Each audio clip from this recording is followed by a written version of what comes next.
کل بھی اعلان کیا تھا، میر انیس کے اوپر ایک ویب سائٹ ہے www.meeranees.com. یہ ہمارے ابو طالب سلم ہو جو ہمارے مجلس میں موجود ہیں اور مہندی رضوی صاحب کے فرزند ہیں، انہوں نے بنائی ہے.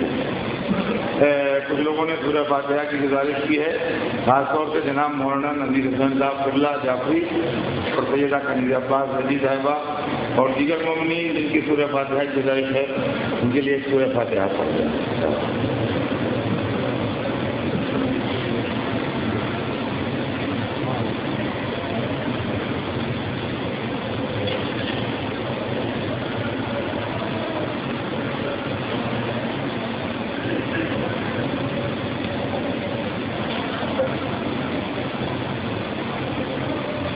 فاتحہ.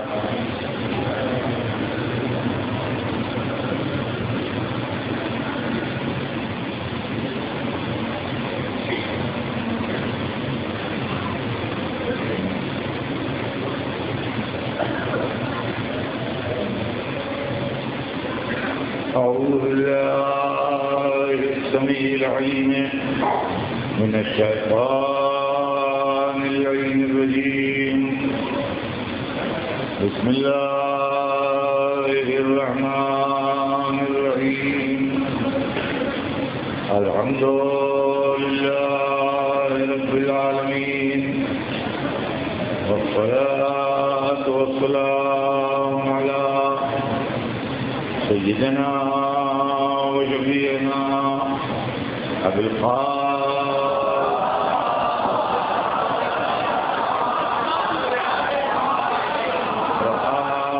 الطيبين الطاهرين المعصومين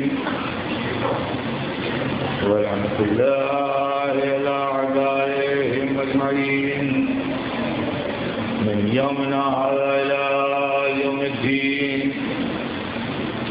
أما بعد فقد قال الله سبحانه تبارك وتعالى في كتابه المبين وهو أصدق الصادقين.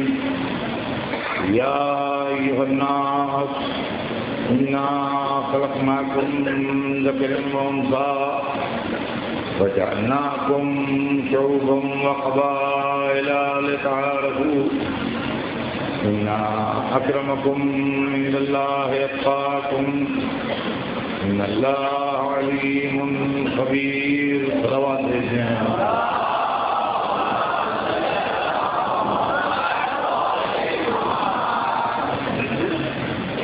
ارشاد اقدس پروردگار عالم ہے کہ اے انسانوں، ہم نے تم کو مرد و عورت کے ذریعے خلق کیا اور تمہارے اندر شعبے اور قبیلے قرار دیے، ڈفرینٹ سیکس اینڈ ٹرائبس قرار دیے تاکہ تم پہچانے جاؤ. یقیناً اللہ کے نزدیک عزت والا وہ ہے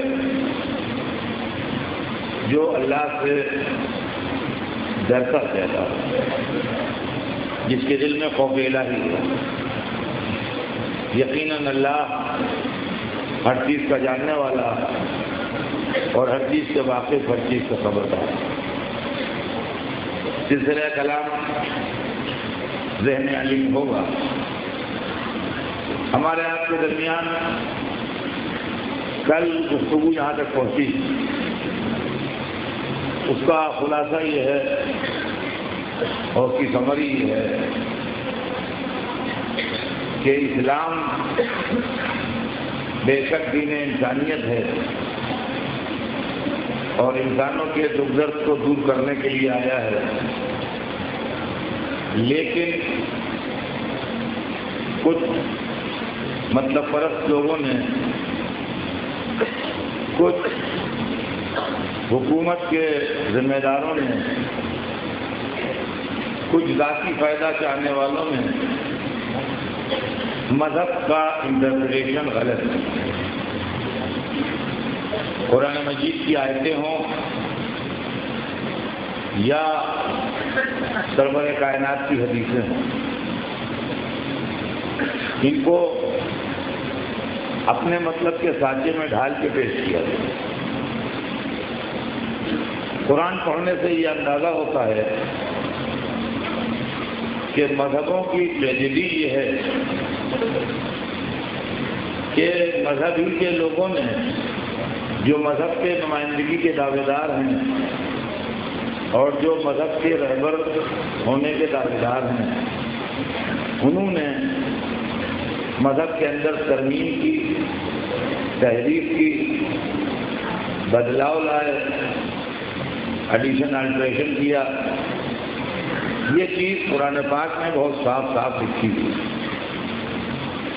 اور ہر کو جب قرآن سے روشنی دے اس کو اچھی طرح یہ بات معلوم ہو جائے گی کہ مذہبوں کے ساتھ یہ کھیل ہوا۔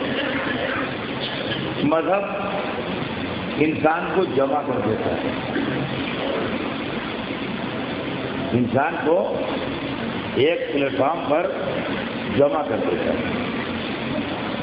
جب انسان ایک پلیٹ فارم پر جمع ہو جاتا ہے تو وہ لوگ جن کے دل میں اپنے ذاتی فائدے ہیں، وہ یہ سوچتے ہیں کہ اس اجتماع کو ہم اپنے ذاتی فائدے کے لیے اور اس گیدرنگ کو اپنے ذاتی فائدے کے لیے استعمال کریں۔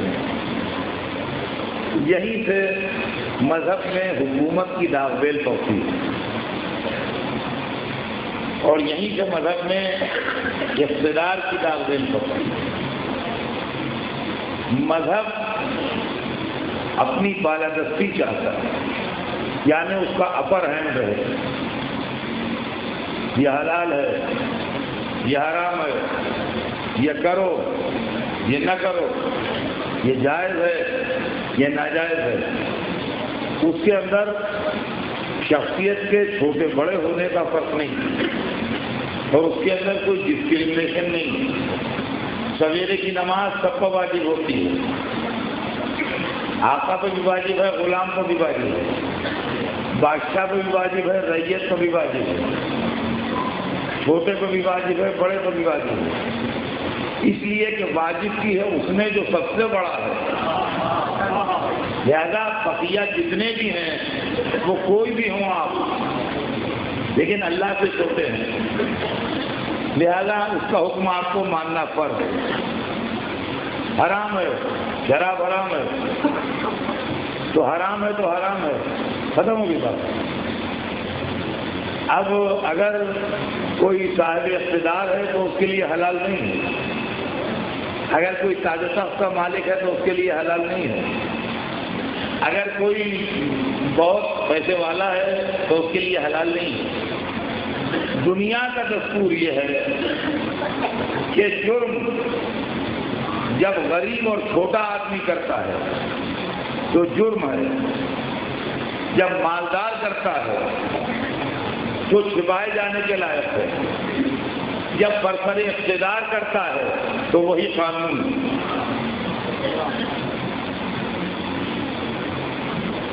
میں نے شراب پی، میں غریب آدمی ہوں، معمولی آدمی ہوں، ہم کہہ رہے ہٹو، کہاں مسجد میں چلے آ رہے ہو، شرابی ہے یہ، ہٹاؤ اس کو۔ جرم ہے بے شک، مگر ایک غریب آدمی نے کیا ہے، لہٰذا مسجد میں انٹر نہیں ہونے دو، باری کے دروازے سے بگا دو، ارے شرابی ہے، مسجد میں آ کے کیا کرے۔ ایک بہت بڑے ملٹی ملینر اسٹیٹ نے شراب پی، وہ آئے تو بڑی او بھگت، آئیے آئیے آئیے آئیے آئیے صحیح آئیے ادھر ہے، اور کسی ناسمجھ نے کہہ دیا ارے شراب پی۔ بالکل آپ تو کیا معلوم، آپ جانتے ہیں کیا؟ اور پھر یہ کہ ان کا ذاتی فیل ہے، اس سے کیا لینا دینا؟ لیکن دیکھیے کتنے اچھے اچھے کام کرتے ہیں، کارے خیر کرتے ہیں، غریبوں کو پیسہ بانٹتے ہیں۔ اتنا سمجھی کی بات آپ نے بیچ بچنے میں کہہ دی صاحب، ایسی باتیں نہیں کہنا چاہیے، چھپایا جاتا ہے۔ اور اگر بادشاہ نے پی لی تو کسی نے کہہ دیا کہ شراب پیتے ہیں، آپ کو تمیز بھی ہے، آپ کو مذہب جاننا بھی ہے، سرکار نے جو چیز نوٹ کی وہ کیا ہے؟ کیا شراب ہے اور کیا ہے؟ کہ شراب آپ نے قرآن پڑھا ہے، قرآن میں کیا لکھا ہے؟ ہم کا لکھا ہے کہ خمر حرام ہے، کہا تو خمر حرام ہے تو سرکار نے کی وہ خمر کب ہے؟ جگہ میں وہی قانون بن جاتا ہے۔ تو عزیزان گرامی، آدمی جتنا جتنا اونچا ہوتا جاتا ہے اتنا اتنا قانون توڑنے کی فکر کرتا ہے، یہاں تک کہ جب بادشاہ ہوتا ہے تو جاتا ہے جو میں کہوں وہ صحیح ہے۔ اسلام کے ساتھ بھی یہی ٹریجڈی ہوئی، اسلام کے ساتھ بھی یہی ٹریجڈی ہوئی کہ بادشاہوں نے مذہب کو اپنی مرضی کے سانچے میں ڈھالنا چاہا۔ ایک میان میں دو تلواریں نہیں رہ سکتی، ایک تخت پر دو بادشاہ نہیں بیٹھ سکتے، ایک جگہ پر دو بڑے نہیں رہ سکتے، یا مذہب بڑا بن کے رہے گا یا حکومت بڑی بن کے رہے گی، دونوں ایک ساتھ بڑے بن کے نہیں رہ سکتے۔ اس سلسلے میں ایک طبقہ پیدا ہوا ایسے لوگوں کا کہ جو دیکھنے میں مذہبی تھے لیکن ان کے دل مذہبی نہیں تھے، ان کے دل مذہبی نہیں تھے، وہ دیکھنے میں، لباس میں، صورت میں، شکل میں، باتوں میں تو بڑے بڑے مولانا لگ رہے تھے، مگر ان کے دل جو تھے وہ خوف خدا سے خالی تھے۔ ہماری اردو بہت چھوٹی زبان ہے مگر بڑی پیاری زبان ہے، اس کے اندر بازی بازی لفظیں ایسی ہیں جو عربی اور انگریزی جیسی بڑی بڑی زبانوں میں نہ ملیں گی آپ کو۔ ہماری اردو کے پاس ایک لفظ ہے کٹ ملا، تو ملا تو عربی کا لفظ ہے اور ملا کے معنی بہت اچھے ہیں، ملا معنی اسکالر، ملا معنی فل آف نالج، سمجھے آپ؟ اس کے معنی بہت اچھے، لیکن اردو زبان نے جو کٹ ملا کا لفظ لگایا ہے تو اس کا مطلب وہ لوگ جو دیکھنے میں تو مولوی کی شکل میں دکھائی دیں مگر اندر سے ان کے دل میں خاک اڑ رہی ہو، یہ طبقہ پیدا ہوا اور اس نے دلالی کی مذہب اور بادشاہ کے بیچ میں، اس نے دلالی کی مذہب اور بادشاہ کے بیچ میں، یعنی سرکار کر رہے ہیں اس کو مذہب سے پرمیشن دلائی جائے کسی ترکیب سے، اس میں قرآن کا غلط انٹرپریٹیشن ہوا، اس کے اندر غریبوں کی غلط توضیحیں بیان کی گئیں، نتیجہ یہ ہوا کہ اسلام جو ہے وہ ٹکڑوں میں بٹ گیا۔ اور فرمایا آپ نے تو یہ طبقہ اسلام کا انٹرپریٹیشن کرنے کے واسطے جب کھڑا ہوا تو اس نے اپنی مرضی کے مطابق، مصلحت کے مطابق، حالات کو دیکھ کے، بادشاہوں کے رخ کو دیکھ کے، ارباب اقتدار کی مرضی کو دیکھ کے قرآن کا، حدیث کا، اسلام کا انٹرپریشن کیا۔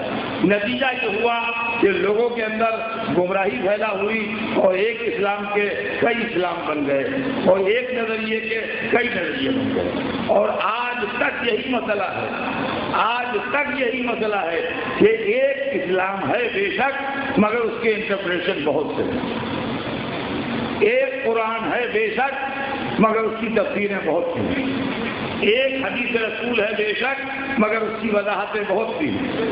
تو غور طلب بات یہ ہے کہ کیا کوئی راستہ ایسا نکل سکتا ہے کہ جو ہم اسلام کو کسی ایک منزل کے اوپر لے آئیں؟ کیا کوئی راستہ ایسا نکل سکتا ہے اور کوئی ایسا معاملہ، کوئی ایسی ٹھوس تجویز آ سکتی ہے کہ یہ جو مختلف نظریوں میں بٹے ہوئے لوگ ہیں یہ ایک نظریے تک آ جائیں؟ سب سے پہلی چیز جو ہے وہ یہ ہے کہ جو آدمی بھی قرآن پاک کا انٹرپریشن کر رہا ہے یا حدیث رسول کی وضاحت کر رہا ہے اس کو کس نے اتھرائز کیا ہے قرآن کا انٹرپریشن کرنے کے لیے؟ آپ جو یہ کہہ رہے ہیں کہ قرآن کے یہ معنی ہیں، آپ کون صاحب ہیں؟